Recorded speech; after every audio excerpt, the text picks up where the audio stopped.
Assalamualaikum warahmatullahi wabarakatuh. Kembali lagi kita akan membahas mengenai topik algoritma kriptografi klasik.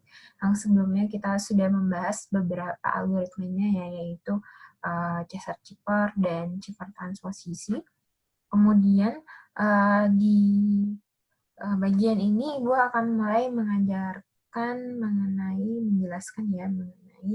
Vigener-Cipper. Jadi Vigener-Cipper itu termasuk ke dalam Cipper abjad majemuk atau polyalphabet substitution Cipper, dipublikasikan oleh diplomat sekaligus seorang kriptologis Prancis, Blaise de Vigenère pada abad 16 tahun 1586. Tapi sebenarnya ternyata sebelumnya sudah ada yang menggambarkannya pada tahun 1553 itu oleh Giovan Battista Belasso. Di dalam bukunya yang bernama La Cifra del Sig. Kemudian algoritma tersebut baru dikenal luas 200 tahun kemudian yang oleh penemunya Cipper tersebut dinamakan Vigener-Cipper. Cipper ini berhasil dipecahkan oleh Babbage dan Kaczynski pada pertengahan abad 19, jadi ternyata lumayan lama waktu yang dibutuhkan untuk bisa memecahkan Cipper ini, mungkin karena ada kepentingan di dalamnya. Dan ternyata Vigener-Cipper digunakan oleh tentara konfederasi atau Confederate Army pada Perang Sipil Amerika, itu American Civil War. Perang sipil terjadi setelah Vigener-Cipper berhasil dipecahkan. Nah, bisa dilihat betapa sebuah Cipper ini begitu penting dan ternyata bisa mempengaruhi sebuah perang itu terjadi atau tidak gitu. Vigener-Cipper menggunakan bujur sangkar Vigener untuk melakukan enkripsi. Setiap baris dalam bujur sangkar tersebut menyatakan huruf-huruf ciphertext yang diperoleh dengan Caesar-Cipper. Jadi karena memang dari awalnya ada substitution-nya, berarti memang ada Caesar-Cipper-nya di dalamnya. Kuncinya itu disimbolkan K, di mana K itu banyaknya itu tergantung dari I-nya. Jadi I itu lebih dari 1 sampai dengan M. Karakter ciphertext. Jadi ini adalah formula dari mencari enkripsinya. Untuk mendapat ciphertext, kita masukkan inputannya itu berupa plain text yang akan ditambahkan dengan kunci ke I. Jadi urutan kuncinya itu penting. Jangan sampai kuncinya salah. Kemudian dimodulkan dengan 26. Hampir sama dengan Caesar-Cipper ya. Nah, ini adalah bujur sangkar Vigener. Yang di samping kiri itu adalah kunci. Yang di samping kiri itu ini ya. Yang di samping kiri itu adalah kunci, sedangkan yang bagian atas itu adalah plain text. Jadi contohnya misalnya saya punya plain text itu F, kemudian kunci saya itu C. Nah, untuk mendapatkan hasil enkripsinya itu saya pertemukan saja kedua kolom dan baris ini. Maka hasilnya adalah H. Berarti ciphertext yang untuk plain text F itu ciphertextnya adalah H. Jadi kita lihat contohnya. Jika panjang kunci lebih pendek daripada panjang plain text, maka kunci diulang secara periodik. Misalkan panjang kunci sama dengan 20, maka 20 karakter pertama dienkripsi dengan persamaan yang tadi ya, yang tadi Ibu sudah jelaskan. Setiap karakter ke I menggunakan kunci ke I. Untuk 20 karakter berikutnya, kembali menggunakan pola enkripsi yang sama. Jadi, coba dilihat di contohnya. Misalnya kuncinya Sony. Kemudian plain text-nya itu adalah this plain text. Maka kuncinya itu diulang-ulang sebanyak plain text yang ada. Jadi, Sony diulang untuk kata this. Kemudian, Sony kembali diulang untuk kata PLAI. Kemudian, Sony lagi diulang untuk plain text NTEX, kemudian S itu untuk plain text terakhir yaitu T. Jadi diulang-ulang terus ya, sebanyak plain text-nya. Jadi di sini ada contohnya yang tadi juga Ibu sudah jelaskan, bisa dilihat mungkin gambarnya lebih bagus di sini. Jadi misalnya saya punya plain text T, kemudian kunci saya itu adalah S. Oke, contohnya di sini ya. Plain text-nya T, kemudian kuncinya adalah S. Maka kita ingin melihat hasil enkripsinya apa. Maka didapatkan hasil enkripsi dari penggabungan dua baris dari kolom tersebut itu adalah L. Maka T akan diubah menjadi L. Bisa dilihat di sini, T diubah menjadi L. Seterusnya ya, H dengan kunci O berubah jadi V, I dengan kunci N berubah jadi V juga, kemudian S dengan kunci Y berubah jadi Q, dan seterusnya. Bisa dilihat di sini, perubahan satu huruf itu tidak akan selalu menjadi satu huruf itu terus gitu. Ternyata I pada saat diubah ke N berubah menjadi V juga gitu. Jadi tidak selalu V itu adalah H dan tidak selalu I itu adalah V. Gitu ya. Jadi ini bisa mengelabui sedikit kelemahan dari Caesar-Cipar. Nah, kalau misalnya kita masukkan rumusnya, T tambah S mod 26. Kalau misalnya ya, kita ubah jadi angka, maka ini akan bisa menghasilkan seperti apa yang kita harapkan berdasarkan bujur sangkar dari Virgener ini. Gitu. Huruf yang sama tidak selalu dienkripsi menjadi huruf ciphertext yang sama pula. Seperti tadi yang Ibu sudah jelaskan, huruf plaintext T dapat dienkripsi menjadi L atau H. Dan huruf ciphertext V dapat merepresentasikan ternyata lebih dari satu. Itu adalah plaintext H, I, dan X. Maka berarti H tidak selalu berarti V tidak selalu H gitu. Ternyata V itu juga bisa I dan V juga bisa X gitu. Maka agak sulit menebak kalau misalnya ingin menebak ciphertext-nya berdasarkan metode tebakan. Hal di atas merupakan karakteristik dari cipher abjad majemuk. Setiap huruf ciphertext dapat memiliki kemungkinan banyak huruf plain text. Jadi ini maksud dari cipher abjad majemuk ya. Jadi satu huruf itu bisa menggambarkan dua atau lebih huruf yang lain gitu. Jadi tidak selalu perubahannya hanya itu saja. Pada cipher substitusi sederhana, setiap huruf ciphertext selalu menggantikan huruf plain text tertentu. Nah, ini menjadi kelemahan ya yang ternyata bisa ditutupi oleh si Virgener. Contoh dari plain text-nya ini ada lumayan panjang. Jawa Timur bakal tenggelam, semburan lumpur panas di desa Porong. Selanjutnya sampai mungkin Jawa Timur akan tenggelam. Kuncinya adalah langit biru, kemudian hasil ciphertext-nya ini bisa dilihat panjang sekali ya. UAJG, kemudian BBNCI, FLKNR, BXOOXY, XYWAZ. Virgener Cipher dapat mencegah frekuensi huruf-huruf di dalam ciphertext yang mempunyai pola tertentu yang sama seperti pada cipher abjad tunggal. Jika periode kunci diketahui dan tidak terlalu panjang, maka kunci dapat ditentukan dengan menulis program komputer untuk melakukan exhaustive key search. Ternyata metode ini juga bisa diserang dengan brute force atau exhaustive key search. Jadi ditebak saja kuncinya, maka pasti bisa. Contoh diberikan ciphertext sebagai berikut. T, G, C, Z, G, E, U, A, A, E, F, W, G, Q, A, H, Q, M, C. Dan diperoleh informasi bahwa panjang kunci adalah P huruf. Ternyata sudah ada sedikit hint ya, ada P huruf. Dan plain text ditulis dalam bahasa Inggris ini juga hint yang membantu cryptanalysis untuk bisa memecahkan algoritma ini.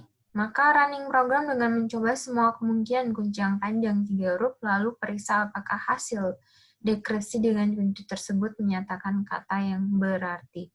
Cara ini membutuhkan usaha percobaan sebanyak 26 kali P kali. Jadi tergantung misalnya hint dari kuncinya kita dapat 3 gitu. Maka itu sebanyak 26 pangkat 3 kali. Varian Vigener Chipper, ada full Vigener Chipper. Setiap baris dalam tabel tidak menyatakan pergeseran huruf, tapi merupakan permutasi huruf-huruf alfabet. Misalnya pada baris A, susunan huruf alfabet adalah acak seperti di bawah ini. Ini adalah A, T, B, G, U, K, F, C. Kemudian ada auto key Vigener Chipper. Jika panjang kunci lebih kecil dari panjang plaintext, maka kunci disambung dengan plaintext tersebut. Misalnya, pesan negara penghasil minyak, kuncinya adalah Indo. Maka kunci tersebut disambung dengan plaintext semula sehingga panjang kunci menjadi sama dengan panjang plaintext. Jadi ternyata kuncinya hanya Indo, kemudian disambung dengan plaintext yang di atas. Indo negara penghasil mie. Nah, ini ada berbahaya juga. Bagaimana kita mentransfer kunci itu agak sulit ya, karena ternyata di dalam kuncinya itu ada plain text-nya gitu. Itu yang mau dirahasiakan, ternyata itu dimasukkan ke dalam kuncinya gitu. Kemudian ada running key Vigener Chipper. Kunci adalah string yang sangat panjang yang diambil dari teks bermakna, misalnya naskah proklamasi, naskah pembukaan Undang-Undang Dasar 1945 atau terjemahan ayat di dalam kitab suci, dan lain-lain. Misalnya negara penghasil minyak, kuncinya kemanusiaan yang adil dan beradab. Selanjutnya enkripsi dan dekripsi dilakukan seperti biasa. Jadi ini hanya bagaimana mereka mendesain kuncinya. Memang agak mendesain kunci itu memang cukup tricky ya. Kita buat yang tidak terdeteksi atau yang mungkin tidak pernah terpikir oleh hacker. Kemungkinan apa sih kunci yang dipakai gitu. Hal-hal yang benar-benar bertolak belakang atau hal-hal yang sering kita lihat setiap hari gitu. Nah, tadi kita sudah bahas Vigener Chipper. Kemudian kita bahas metode kedua, itu ada Playfair Chipper. Termasuk ke dalam polygram Chipper ditemukan oleh Sir Charles Wheatstone, namun dipromosikan oleh Baron Lyon Playfair pada tahun 1854. Jadi ini tergantung dari siapa yang mempublikasikannya ya. Seperti makanya tinggal tergantung kerjasama dari penemu ini. Tapi in the end namanya tetap milik yang mempublikasi. Chipper ini mengenkripsi pasangan huruf, diagram atau digraf, bukan huruf tunggal seperti pada chipper klasik lainnya. Tujuannya adalah untuk membuat analisis frekuensi menjadi sangat sulit. Jadi kalau tadi metode tebakan itu bisa dielak dengan Vigener Chipper, kemudian kita berusaha lagi untuk bisa mengelak metode frekuensi, analisis frekuensi dengan metode Playfair ini.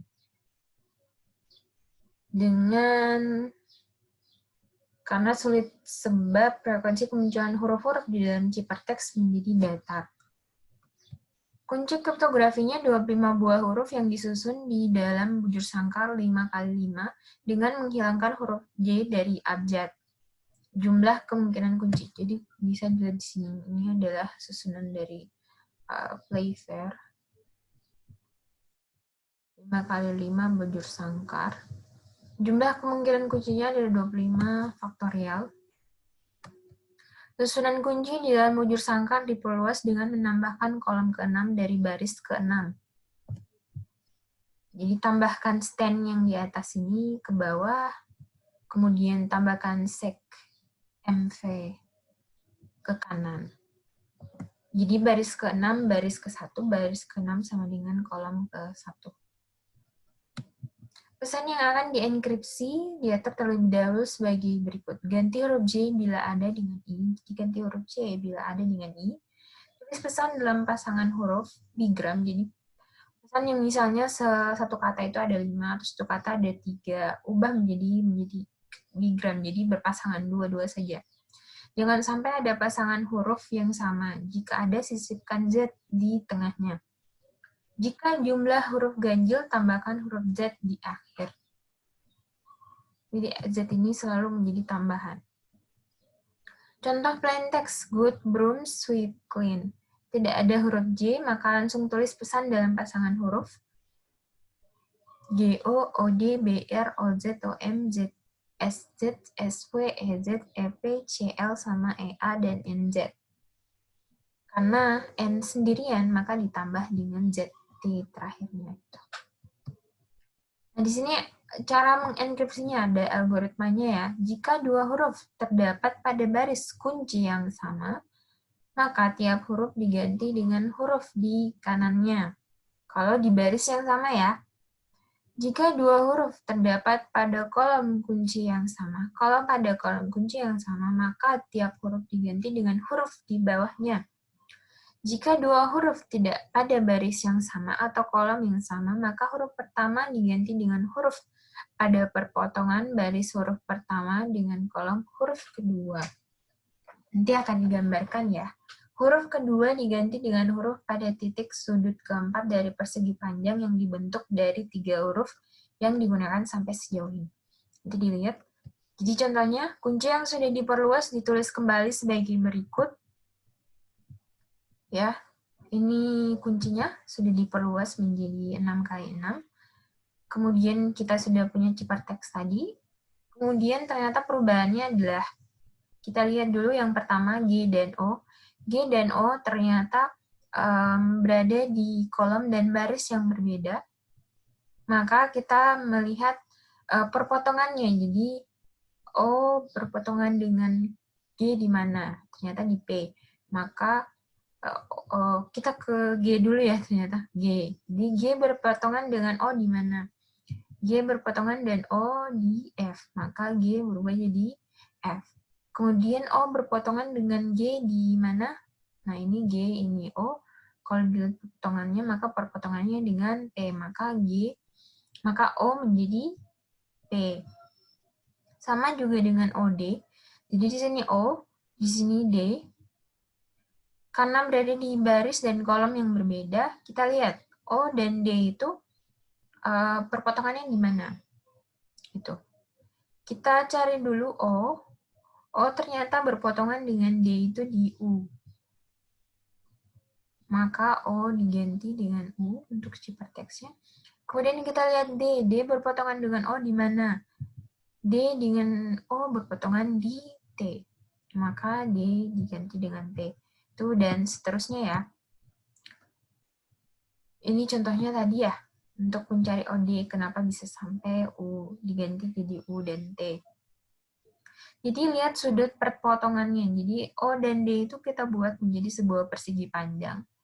Dan di mana O dan D berpotongan pertama di arah kanan itu adalah U, maka O diganti U. Kemudian yang pertama ya, yang kedua D, maka kita lihat perpotongannya dengan 0 itu ada, dengan O itu ada di T. Kunci dapat dipilih dari sebuah kalimat yang mudah diingat, misalnya Jalan Ganesha 10. Buang huruf berulang dan huruf J jika ada. Lalu tambahkan huruf-huruf yang belum ada, kecuali J ya, karena J kita tidak pakai. Masukkan ke dalam bujur sangkar. Jadi di sini cara A, L, N, G, E, S, H, P, U, B. Nah, sampai sini adalah kunci asli kita ya. Kemudian kita tambahkan dari sini B, C, D, F, K. Itu adalah kata-kata alfabet yang tidak ada di sini. Kita masukkan di sini. Kemudian kita susun di sini. Maka B, C, D, F, I sampai X, Y, Z kita susun B, C, D, F, I, K sampai X, Y, Z di sini. Secara membuat bujur sangkar key-nya. Karena ada 26 huruf abjad, maka terdapat 26 kali 26 yaitu 677 bigram, sehingga identifikasi bigram individual lebih suka. Sayangnya ukuran polygram di dalam Playfair Chipper tidak cukup besar, hanya 2 huruf, sehingga Playfair Chipper tidak aman. Meskipun Playfair Chipper sulit dipecahkan dengan analisis frekuensi relatif huruf-huruf, namun ia dapat dipecahkan dengan analisis frekuensi pasangan huruf. Ternyata ya, sebelumnya Yang Caesar-Cipher bisa ditebak dengan analisis frekuensi per huruf ya. Tetapi ternyata kalau yang Playfair memang sulit kalau pakai analisis frekuensi yang per huruf, tetapi ternyata bisa dipakai dengan analisis frekuensi dengan pasangan huruf. Dalam bahasa Inggris kita bisa mempunyai frekuensi kemunculan pasangan huruf, misalnya pasangan huruf TH dan HE paling sering muncul. Nah, itu membantu juga bagaimana bisa memecahkan sebuah algoritma. Dengan menggunakan tabel frekuensi, kemunculan pasangan huruf di dalam bahasa Inggris dan ciphertext yang cukup banyak. Playfair-Cipher membuat algoritma ini dengan sangat mudah dapat dipecahkan. Dia ada kelemahannya juga, makanya ini klasik karena masih awal, masih para pakar-pakar kriptografi itu masih berusaha untuk mencari sebuah algoritma yang benar-benar mumpuni ya, diharapkan mumpuni. Dan mungkin karena pada saat itu juga komputer belum ada, jadi harus dicakar-cakar di kertas gitu. Jadi masih memang benar-benar sederhana. Kalau terlalu kompleks itu agak rumit buat kita penggunanya gitu ya. Oke, sampai sini dulu pertemuan hari ini. Terima kasih. Kalau misalnya ada pertanyaan, silakan di komen atau ditanyakan langsung ke Ibu. Terima kasih. Wassalamualaikum.